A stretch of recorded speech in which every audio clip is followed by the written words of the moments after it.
November is the dawn. Wanneer je brandt. 11 november is de dag dat mijn lichtje branden mag. Wanneer je branden mag. Ga maar. Jij maar. Alsjeblieft. Mag Mag ik even een signaal doen? Voor jullie. Ja. Dank je. Ja. Alsjeblieft, hè. Doei.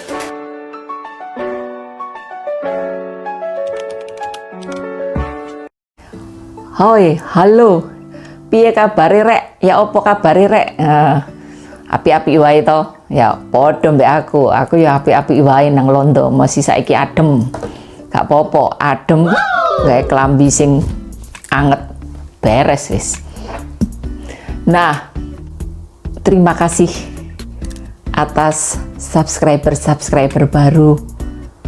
Dan itu membuat Ningwati semangat untuk bikin vlog-vlog yang bagus dan kalian bisa memetik manfaatnya dari vlogku ini.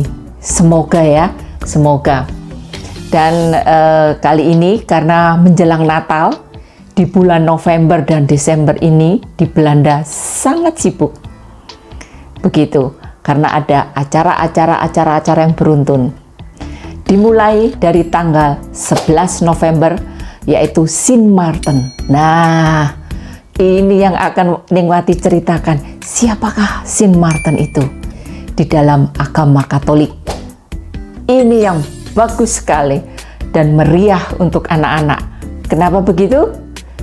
Silakan ikuti cerita Ningwati.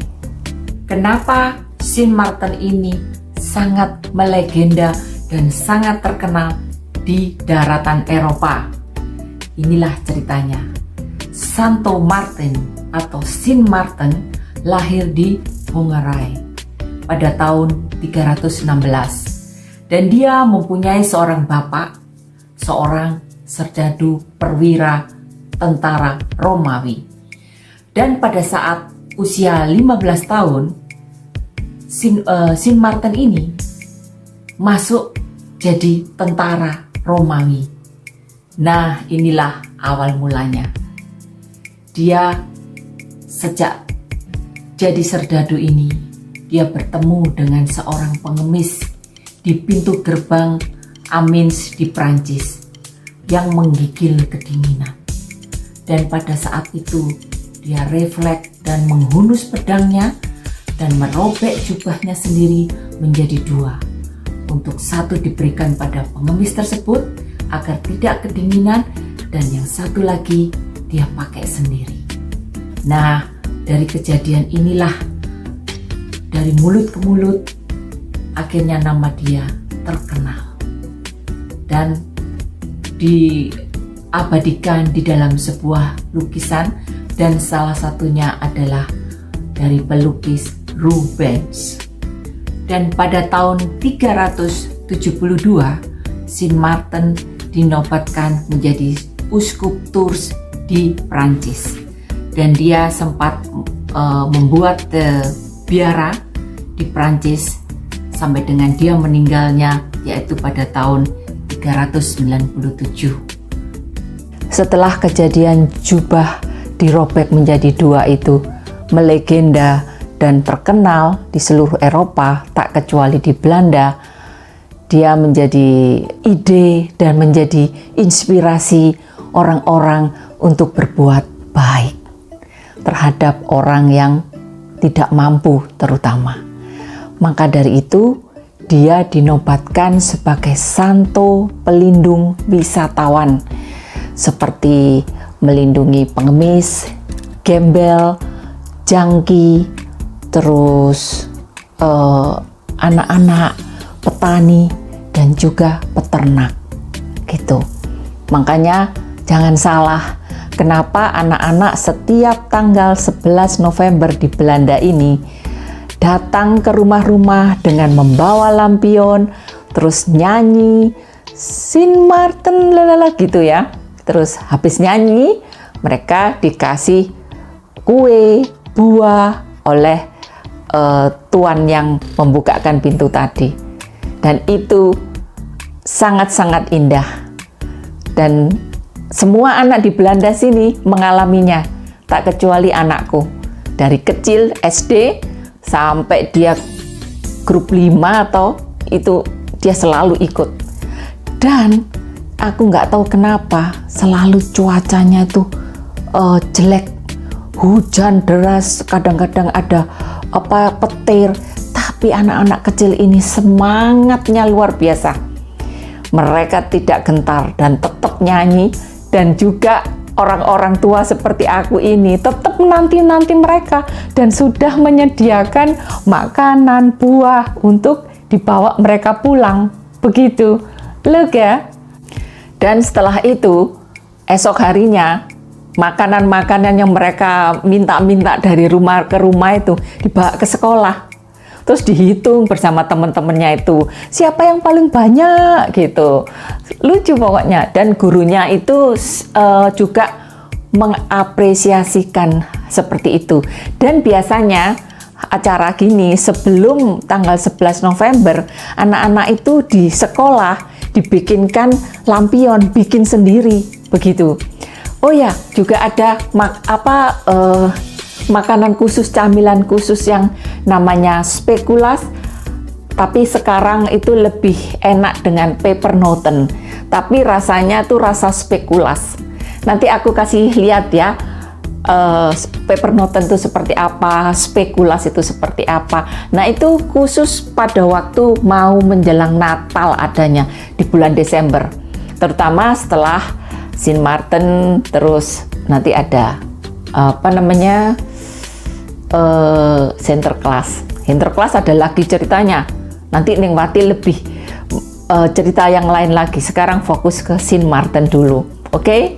Dan di Belanda ini ada beberapa gereja yang mendedikasikan kedermawanan Sint Maarten ini. Salah satunya adalah di Utrecht, di kota Utrecht, yaitu Domkerk. Kerk itu gereja. Dan satu lagi Martini Kerk, yaitu ada di kota Groningen. Yang di Domkerk, ini fotonya.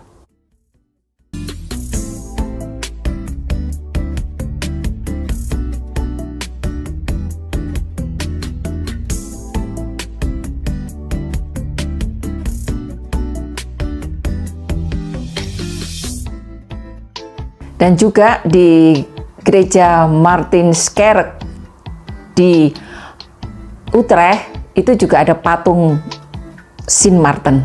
Di situ dia sedang naik kuda, pakai jubah tentara Romawi yang pakai besi itu, juga ada pedangnya. Nah, ini fotonya.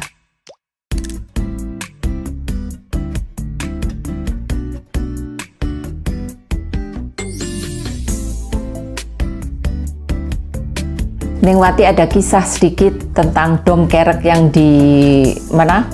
Di Utrecht. Yaitu kejadiannya pada tahun 2003, di mana aku masih sekolah bahasa Belanda. Dan pada saat itu aku bersama dua temanku orang Indonesia yang juga satu kelas di sekolah Belanda ini jalan ke kota Utrecht. Nah, kita jalan-jalan ke toko-toko sampailah kita itu Domkerk ini adanya di belakang mallnya Utrecht ya. Jadi sampai kita jalan aja ke sana. Loh, kok ketemu gereja? Kita masuk. Kebetulan dua temanku ini juga Kristen. Yang satu Protestan, termasuk aku Protestan, dan satu lagi Katolik. Nah, kita masuk ke situ. Kok di situ ada foto-foto anak-anak yang Mongol ya, wajahnya itu kalau di sini namanya Mongol. Aku kalau dalam bahasa Indonesia lupa. Aku tak telusuri loh, kenapa kok semua ada anak-anak wajah seperti ini? Karena aku belum tahu kisahnya kan. Sudah aku jalan terus sampai di dalamnya gereja, kita muter. Setelah itu kita berdoa. Nah, setelah mau pulang, temanku ini yang Katolik, dia ada buku tamu kan di situ. Dia ngisi. Terus dia bilang ke aku, kalau kamu punya keinginan, tulislah di buku ini Wati. Dan nanti keinginanmu ini akan didoakan oleh pastor, biarawati, dengan sungguh-sungguh. Dan ini yang nulis ini dari berbagai negara dengan tulisan dari berbagai bahasa. Kan Tuhan itu mengetahui bahasa apapun dari kita. Dia bilang gitu, oh ya bener. Terus aku nulis, tak tulis aja dengan rileksnya. Aku mau pindah rumah. Setelah pindah rumah, aku pingin punya anak. Refleks aja, tanpa ada pikiran, oh ini enggak ada. Langsung aja tulis doa itu. Nah, setelah itu aku lupa. 3 bulan kemudian, aku pindah rumah. 1 bulan kemudian, aku hamil. Nah, pada saat itu, aku lupa semuanya. Karena kesibukan juga belajar bahasa Belanda. Juga pada waktu aku melahirkan, aku lupa sekali. Sama sekali tidak ingat.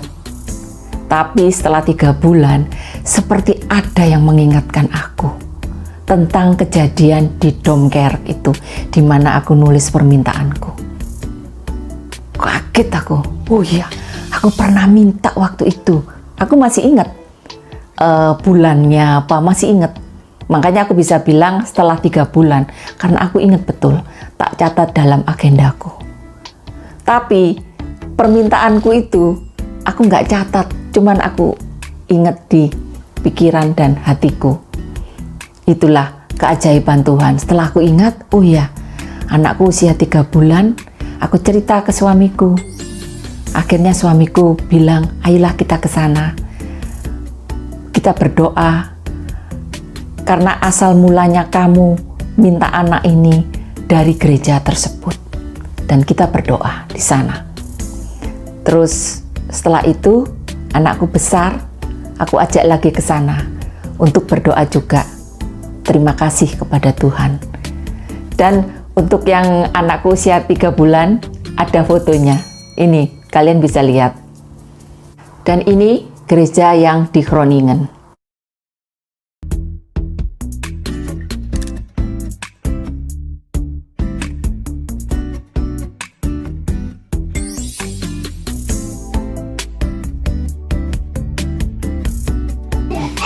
November is de dag dat mijn lichtje branden mag.